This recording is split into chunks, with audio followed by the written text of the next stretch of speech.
हम जब एक बार मैग्नेट को एक कॉइल के करीब ले आते हैं, यानी kind of solenoid like arrangement, but with no battery और potential source in it, only the wire is consisting of loops, many coils. Yes, sir.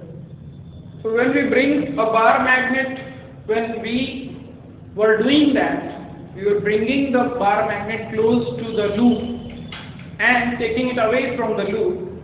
It resulted in an induced current generation in the setup.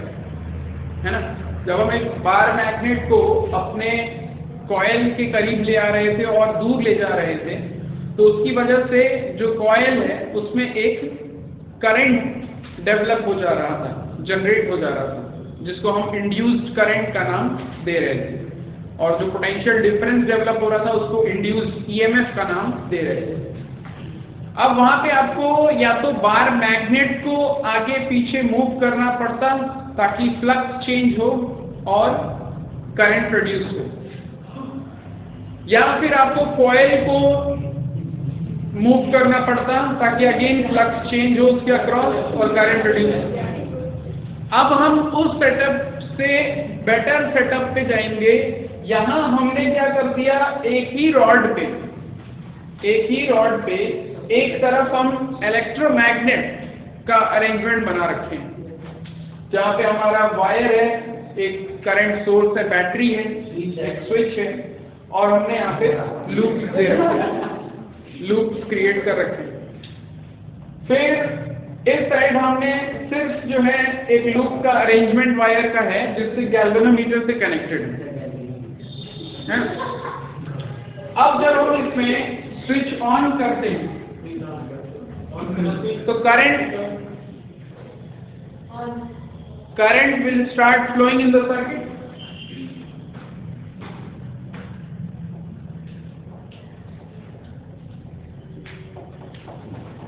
And this part of the rod will start behaving like a electromagnet.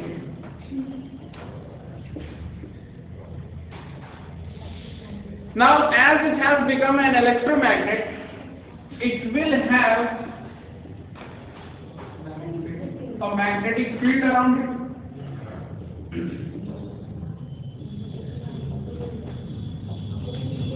And that magnetic field will cross through these number of coils present over here. और जब magnetic field lines इनसे पास होंगी तो यहाँ पे magnetic flux में change आएगा, जिसकी वजह से इसके अंदर एक इंड्यूस्ड ईएमएफ और एक इंड्यूस्ड करंट प्रोड्यूस होगा। यहाँ पे जब मैग्नेटिक फील्ड लाइंस प्रोड्यूस हो जाएंगी, यानी ये मैग्नेट हो गया, अब ये मैग्नेट हो गया सडनली, अचानक से, तो मैग्नेटिक फील्ड लाइंस इसके अक्रॉस, इससे क्रॉस इंटरसेक्ट करते हुए जाने लगी, यानी मैग्नेटिक फ्लक्स इसके अक्रॉस चेंज होने लगा। तो मैग्नेटिक फ्लक्स चेंज होने पे इसके अंदर क्या डेवलप हो जाएगा, एक इंड्यूस्ड करंट, क्योंकि प्रॉपर्टी हमने देखी है पिछले क्लास में। तो इंड्यूस्ड करंट की वजह से गैल्वेनोमीटर में डिफ्लेक्शन होने लगेगा, विच इंडिकेट्स दैट करंट यहाँ पे प्रोड्यूस हो रही है। फिर हम इसको ऑफ कर देंगे, मैग्नेटिक फील्ड खत्म हो जाएगी, तो करंट फिर मोमेंटरली बनेगा और खत्म हो जाएगा, है ना। फिर हम इसको ऑन कर देंगे तो ये फिर मैग्नेटिक फील्ड जनरेट करेगा, तो फिर यहाँ पे करंट बनेगी और वो खत्म हो जाएगी। फिर ऑफ करेंगे तो करंट प्रोड्यूस होगा और वो खत्म हो जाएगा। तो यानी करंट यहाँ पे प्रोड्यूस कर सकते हैं अपने विल से, without moving the object here and there. Switch, एक स्विच है, उसको ऑन ऑफ करके हम यहाँ पे इलेक्ट्रिक करंट इंड्यूस करा सकते हैं।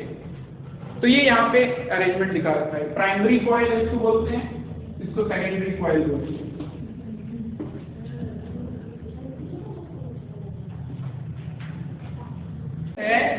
पता करने के लिए कि ये जो इंड्यूस्ड करंट है ये वर्क कैसे कर रहा है, क्योंकि चाहे पिछले सेटअप में हमने देखा जहां मैग्नेट को ले आ रहे थे, ले जा रहे थे, जब तक मैग्नेट का मूवमेंट हो रहा था करंट प्रोड्यूस हो रहा था। वो बात अलग है कि जब हम उसको ले आ रहे थे तो करंट का डायरेक्शन कुछ और था, और जब ले जा रहे थे तो करंट का डायरेक्शन उसके ऑपोजिट। वो बात अलग है कि डायरेक्शन उसका बदल जा रहा था, लेकिन करंट प्रोड्यूस हो रहा था। लेकिन किस टाइम पे प्रोड्यूस हो रहा था? जब मैग्नेट मूव कर रहा था। यहाँ पे भी जब हम इसको ऑन कर रहे हैं तो मैग्नेटिक फील्ड प्रोड्यूस हो रही है, उसकी वजह से यहाँ करंट प्रोड्यूस हो जा रहा है, फिर वो करंट जीरो हो जा रहा है, यानी करंट बनना बंद हो जा रहा है। फिर हमने मैग्नेट को ऑफ कर दिया, मैग्नेटिक फील्ड लाइंस खत्म हो रही, उस समय भी इसमें करंट इंड्यूस हो रही है, लेकिन अब वो करंट ऑपोजिट डायरेक्शन में इंड्यूस हो रही है, यानी अब ये गैल्वेनोमीटर जब ये ऑफ वाले सिचुएशन में जाएगा तो ऐसे डिफ्लेक्ट करेगा ऑपोजिट डायरेक्शन, और फिर जैसे ही ऑफ हो जाएगा ये थोड़ी देर के लिए होगा, इसमें करंट प्रोड्यूस और फिर खत्म हो जाएगा, यानी कॉन्स्टेंटली करंट इसमें बन नहीं रहा है। इसको अगर हम मैग्नेट बना के छोड़े रह रहे हैं, स्विच ऑन करके हमने छोड़ दिया 1 घंटे, इसमें लगातार करंट बनता रहे, ऐसा नहीं होगा, करंट बना फिर खत्म हो गया, और जब हम ऑफ करने जा रहे हैं तब करंट बना और खत्म हो गया। इसका मतलब इससे कंक्लूजन ये निकल रहा है कि अगर करंट प्रोड्यूस करवाना है किसी कंडक्टर में तो उसके अक्रॉस मैग्नेटिक फील्ड लाइंस जो पास कर रही हैं उनको लगातार चेंज करना होगा। चेंज इन द सेंस उसका मैग्नेटिक फ्लक्स चेंज होना चाहिए, यानी number of magnetic field lines passing through the per unit area of cross section of the conductor. उसका जो कंडक्टर का एक क्रॉस सेक्शनल एरिया है वहां से कितनी मैग्नेटिक फील्ड लाइंस पास कर रही है वो बदलना चाहिए। अगर 1 सेकंड में 100 लाइन पास कर रही है अंदर, तो अगले सेकंड में 90 हो जाना चाहिए, अगले सेकंड में 80 हो जाना चाहिए, अगले सेकंड में 70 हो जाना चाहिए। चेंज करना चाहिए, घटे या बढ़े उससे मतलब नहीं, तब करंट प्रोड्यूस होगा। अगर 90 100 का 100 ही बना हुआ है तो करंट प्रोड्यूस नहीं होगा। स्टार्टिंग में होगा जब 0 से डायरेक्ट 100 लाइंस इसके अंदर घुसना शुरू कर देंगे तो करंट प्रोड्यूस होगा, थोड़ी देर के लिए खत्म हो जाएगा। तो ये चीज है। तो लगातार करंट क्रिएट, हमको तो लगातार करंट चाहिए ना, तो लगातार करंट क्रिएट करने के लिए आपको किसी कंडक्टर के अक्रॉस मैग्नेटिक फ्लक्स को क्या करना होगा? कंटिन्यूअसली चेंज करना होगा। और इसी प्रिंसिपल पे बना है इलेक्ट्रिक जनरेटर, जिसमें हम मैकेनिकल एनर्जी प्रोवाइड करते हैं और वो उसको इलेक्ट्रिकल एनर्जी में कन्वर्ट कर देता है। तो जनरेटर कैसे वर्क करता है? वो इसी पे वर्क करता है। अब जनरेटर का हैंडल घुमाया आपने तो अंदर जो आर्मेचर है वो मूव करता है, और वो आर्मेचर एक मैग्नेटिक फील्ड में होता है, तो उसके अंदर करंट प्रोड्यूस होना शुरू हो जाती है, क्योंकि आर्मेचर घूमेगा। आर्मेचर जैसे जैसे घूमेगा मैग्नेटिक फील्ड लाइंस उसके अक्रॉस चेंज होंगी, यानी मैग्नेटिक फ्लक्स उसके अक्रॉस चेंज होगी, जिसकी वजह से उसके अंदर एक करंट प्रोड्यूस होगा और वो करंट सर्किट में आएगा, तो जनरेटर करंट बनाना शुरू करती है। अब आप बैठ के दिन भर तो उसका जनरेटर का हैंडल घुमा नहीं सकते, तो आपने क्या कर दिया? उसके साथ एक इंजन लाइक अरेंजमेंट सेटअप कर दिया, इंजन जैसा सिस्टम लगा दिया। अब वो इंजन क्या करता है? जो आप डीजल ऐड करते हो उसके टैंक में, उस डीजल को बर्न करके वहां पे पिस्टन सिलेंडर अरेंजमेंट होता है। वो पिस्टन जो है उस डीजल के बर्न होने से अप एंड डाउन मूवमेंट करता है, और उस पिस्टन के अप एंड डाउन मूवमेंट को वो कन्वर्ट कर देता है रोटेशनल मोशन में। उसके साथ जुड़ा होता है एक क्रैंक। क्रैंक वो व्हील होती है जो उस पिस्टन से कनेक्टेड होती है। तो जब वो अप एंड डाउन मूवमेंट करेगा तो वो जो क्रैंक व्हील है वो रोटेशनल मोशन में आ जाती है, यानी ये लीनियर मोशन कर रहा है और ये रोटेशनल मोशन। तो वो डीजल बर्न होते रहता है और इंजन का जो ये पिस्टन सिलेंडर अरेंजमेंट है ये रोटेशनल मोशन प्रोड्यूस करता है। इस रोटेशनल मोशन को कनेक्ट कर देते हैं जनरेटर के आर्मेचर से। अब वो उसको लगातार गोल गोल घुमाता रहेगा, फ्यूल बर्न हो रहा है, वो अपना घुमा रहा है, वहां पे करंट प्रोड्यूस हो रही, करंट को हम इस्तेमाल कर रहे हैं। तो डीजल को बर्न किया और इलेक्ट्रिक करंट प्रोड्यूस किया और अपना काम किया, हो गया। तो ये है एसी जनरेटर, बट ये टॉपिक डिलीट हो गया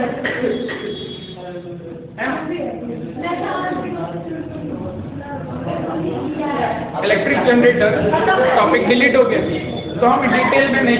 यहाँ पे एक मिसकंसेप्शन लोगों को हो जाता है कि अगर हम करंट बढ़ा दें या नंबर ऑफ लूप्स बढ़ा दें तो जो है जो इंड्यूस्ड करंट प्रोड्यूस हो रही है वो करंट जो है वो ज्यादा मात्रा में, ज्यादा वैल्यू में क्रिएट की जा सकती है, यानी उसका मैग्नीट्यूड बढ़ाया जा सकता है।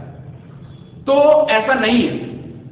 करंट को बढ़ाने से उस इंड्यूस्ड करंट पे, इस करंट पे, जो करंट यहाँ प्रोड्यूस हो रही है उस पर कोई फर्क नहीं पड़ेगा, बिकॉज जो इंड्यूस्ड करंट होता है वो आपका डिपेंड करता है कि मैग्नेटिक फील्ड लाइन किस रेट से चेंज हो रही है उसके अक्रॉस, कितनी फील्ड लाइंस आई और कितनी घटी, यानी कितनी बढ़ी और कितनी घटी, कितनी इंटरसेक्ट किए और कितने फिर वापस हो गए, तो उसके चेंज से करंट प्रोड्यूस होता है। यहाँ पे करंट बढ़ा करके मैग्नेटिक फील्ड स्ट्रेंथ बढ़ाई जा सकती है, मैग्नेटिक फील्ड स्ट्रॉन्ग बनाया जा सकता है, लेकिन उससे इंड्यूस्ड करंट की वैल्यू पे कोई फर्क नहीं पड़ेगा, क्योंकि वो डिपेंडेंट होता है rate of change of magnetic field line, यानी मैग्नेटिक फ्लक्स के ऊपर। तो फ्लक्स मायने रखता है। नेक्स्ट लिखना Faraday's law of electromagnetic induction. Faraday's law of electromagnetic induction.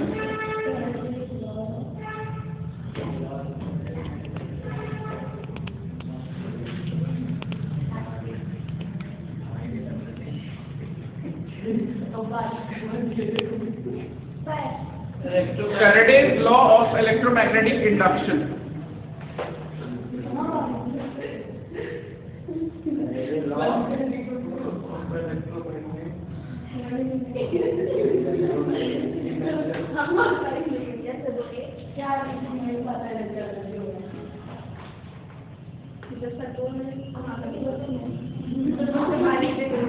तो लिखना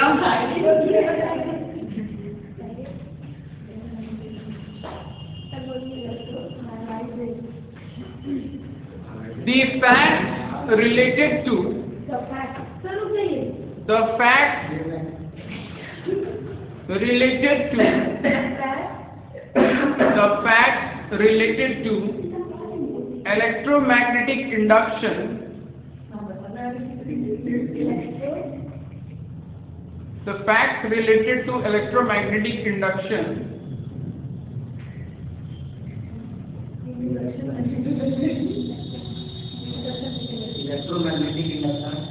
can be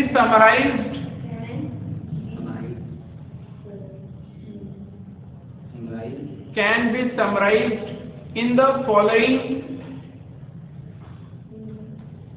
following ways.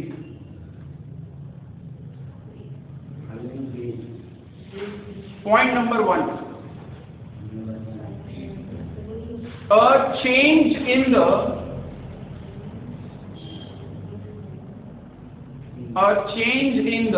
number of magnetic field lines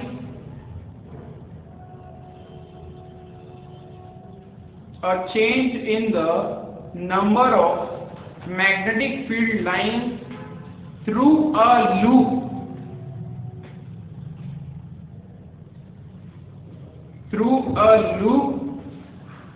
produces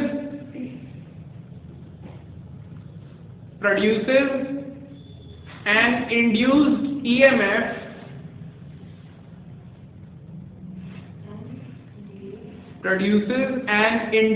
EMF and an induced current, electromotive force,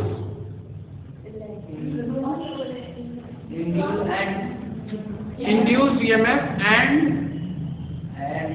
and induced current in the loop.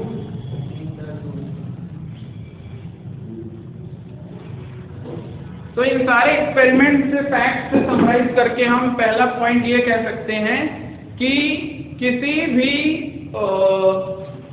जो loop arrangement हम create कर रहे हैं उस loop में current induce होगा तब जब उसके across number of magnetic field lines क्या होंगी, चेंज होंगी, राइट। ये हमने देखा। सेकंड पॉइंट लिखना,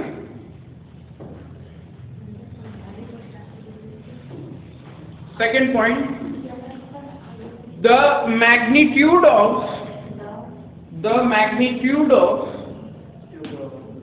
induced EMF and induced current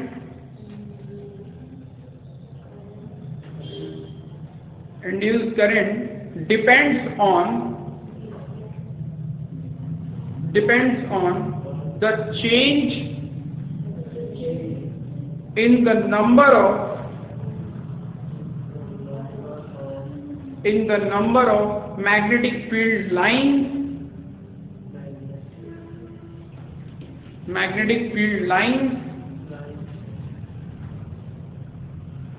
through the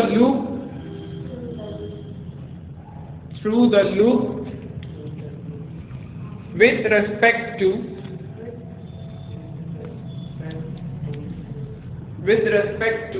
time.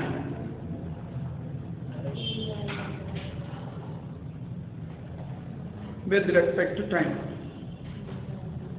तो दो बातें कि मैग्नेटिक फील्ड लाइंस जब चेंज होती हैं किसी कॉइल के अक्रॉस तो उसमें करंट इंड्यूस हो जाता है, पहली बात। दूसरी बात, जो करंट इंड्यूस हो रहा है वो डिपेंड करता है, उसकी मात्रा डिपेंड करती है कि कितने करंट कितने ज्यादा वैल्यू में क्रिएट होगा। वो डिपेंड करता है कि जो रेट है मैग्नेटिक फील्ड लाइन का चेंज होने का वो कैसा है। अगर वो रेट ज्यादा है यानी चेंज मैग्नेटिक फ्लक्स वो ज्यादा है तो इंड्यूस करंट जो है वो ज्यादा इंटेंसिटी का प्रोड्यूस होगा। अगर वो रेट कम है तो इंड्यूस्ड करंट भी क्या हो जाएगा, कम हो जाएगा। देन आता है next topic, direction of induced current. अब ये जो करंट इंड्यूस हो रहा है इसका डायरेक्शन हम कैसे डिसाइड करें कि ये करंट किस तरफ से किधर को जाएगी।